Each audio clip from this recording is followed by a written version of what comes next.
Harry, we're going to be in the Gospel of John today in chapter 15. It's a parable of the vine and the branches. So we're going to start off and read verse 1 and 2.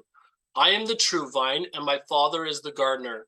He cuts off every branch in me that bears no fruit, while every branch that does bear fruit, he prunes so that it will be even more fruitful. So the Father, God, is the gardener here. Jesus is the vine, and we are the branches on the vine.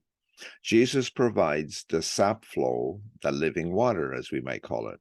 All alive branches receive this flow, but not all produce fruit. Some are just decoration. That does not work in the Jesus world. No fruit, no staying. The Father removes the non-productive branches. The fruit-producing branches, though, he prunes. A prune branch is trimmed way back. When it's done professionally, it looks really drastic. My dad knew that trade. I didn't, but I could see what that looked like, and it was pretty severe.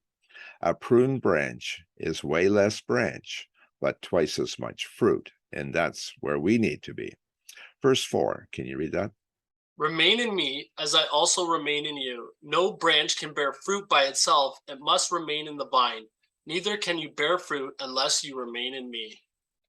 So we need to remain in the vine, and that makes perfect sense. So like, I mean, take a branch off the vine, it's not going to do anything at all. It's the only source of the sap.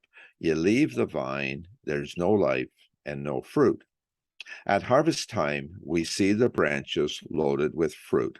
And this is a little side story. We might say, my, that grapevine looks like it worked really hard, but that's not true. What we say is that it was a clever farmer, and that was the Lord. So he knew how to make that work. The conditions were right. The branches were pruned.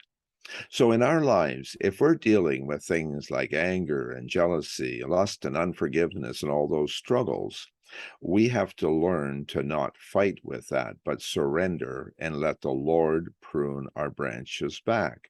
That is the only remedy. We need to cooperate with that, though. Like if we need to conquer anger, as an example, yes, we have to participate in that, but Mhm. we can never do it on our own. It's only as the Lord prunes back our life and we surrender to Him that this will all come together good.